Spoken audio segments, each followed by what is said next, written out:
Kakinada port నుంచి జరుగుతున్న అక్రమ రవాణా కార్యకలాపాలపై ప్రధాని మోదీకి రాష్ట్ర హోంమంత్రి అనితకు దర్యాప్తు సంస్థలకు లేఖలు సిద్ధం చేయాలని తన వ్యక్తిగత కార్యదర్శిని AP deputy CM Pawan Kalyan ఆదేశించారు. ఇక్కడ ఎన్నో జాతీయ సంస్థలు, పెద్ద కంపెనీలు ఉన్నాయని, అక్రమ రవాణా మార్గాల్లో ప్రమాదకర శక్తులు వస్తే ఆయా సంస్థలు, కంపెనీల రక్షణకు భంగం వాటిల్లే ప్రమాదం ఉందని ఆందోళన వ్యక్తం చేశారు. దీనిని తీవ్రంగా పరిగణించాల్సిన అంశమని, తీర ప్రాంతంలో అక్రమ రవాణా విషయంలో అధికార యంత్రాంగం వైఫల్యం చెందితే అది దేశ భద్రతకే భంగం కలిగిస్తుందని ఆయన వివరించారు. అక్రమ రవాణా చేస్తున్న బోటు ఓనర్లు, అక్రమ రవాణాకు పాల్పడుతున్న వ్యక్తులు, దీని వెనుకున్న వ్యక్తులపై కేసులు నమోదు చేయాలని, ఈ మొత్తం వ్యవహారం వెనుకున్న కింగ్ పిన్లను గుర్తించాలని పవన్ కళ్యాణ్ స్పష్టం చేశారు. పోర్టు నుంచి బియ్యం అక్రమ రవాణా జరుగుతున్నప్పుడు భవిష్యత్తులో పేలుడు పదార్థాలు అక్రమ రవాణా జరగవని గ్యారంటీ ఏంటి? ఈ అక్రమ మార్గాల్లో కసబ్ వంటి ఉగ్రవాదులు వచ్చే ప్రమాదం ఉండదా? దీనిపై జిల్లా ఎస్పీ వెంటనే స్పందించాలి అని పవన్ పేర్కొన్నారు.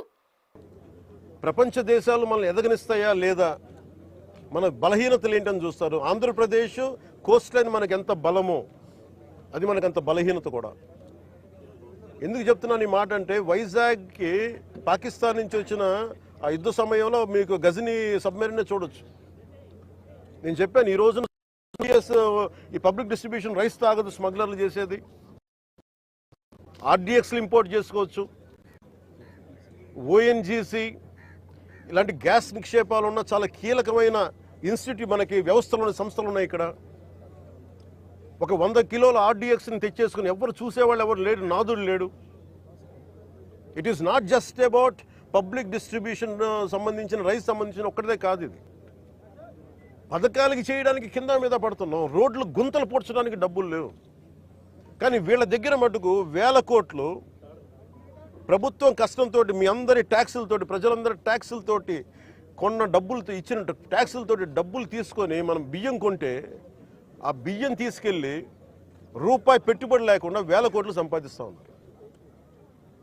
ఉన్నత స్థాయి అధికారుల దగ్గర నుంచి లేదు సార్, అక్కడికి వెళ్తే కొంచెం ఇదవుతుంది సార్, ఎందుకు సార్ ఇప్పుడు కాదు సార్, తర్వాత సార్ ఇప్పుడు యాక్షన్ తీసుకున్నాం సార్, రిపీటెడ్గా చెప్తా ఉన్నారు. నాకు నిన్న విసుగొచ్చి ఒకటే చెప్పాను, పోలీసు వస్తారా రండి, లేదంటే నేను కూర్చోబెట్టి నేను కారులో నేను వెళ్ళిపోతాను, అధికారులు నా పక్కన రాకపోయినా పర్లా. ఈ నిర్ణయం తీసుకొని ఇక్కడికి వచ్చింది. ఇది ప్రజలకు తెలియాలి. ఇది కొండబాబు గారు కానీ, నాదెండ్ల మనోహర్ గారు కానీ, మా మనకి జిల్లా వైపు నుంచి కానీ మేము పర్యటనలో మేము పదే చెప్పాం. తూర్పుగోదావరి జిల్లా నాయకులు కానీ, ఎమ్మెల్యేలు కానీ, we gave a word to people. మేము ప్రజలకి మాట ఇచ్చాం, పారదర్శకత చూపిస్తాం, ఇలాంటి అవినీతిని, ఇలాంటి స్మగ్లింగ్ని మేము అరికడతామని. ఆ దిశగా చర్యలు తీసుకోవడానికి మేము ముందుకెళ్తున్నాం. అందుకని మీ దృష్టికి తీసుకొచ్చి దీంట్లో మీరు మిగతా ఇన్ఫర్మేషన్ మీకు ఇస్తాం. అలాగే దీన్ని ఖచ్చితంగా హోమ్ మినిస్ట్రీ దృష్టికి అయితే తీసుకెళ్తాను.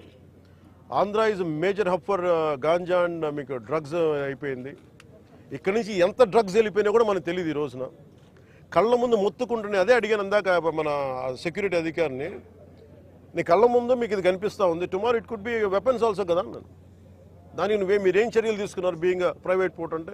పాప ఆయన ఏం చేస్తాడైనా, పిచ్చుకు మీద బ్రహ్మాస్త్రంలా ఉంటుంది.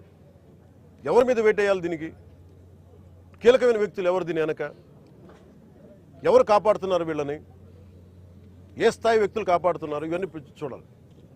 గత ప్రభుత్వం ఇప్పుడు ఈ వ్యక్తి కూర్చోబెట్టి చూస్తే మనకి ఏదో మన 16 కంపెనీస్ ఉన్నాయి, వీళ్ళు కోర్టులకు వెళ్తా ఉన్నారు.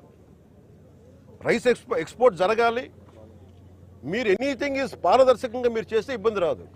కానీ దీనిని అడ్డగోలుగా పెట్టుకొని ఈ ప్రభుత్వం ఏమి చేయదంటే మటుకు చాలా బలమైన చర్యలు తీసుకుంటాం.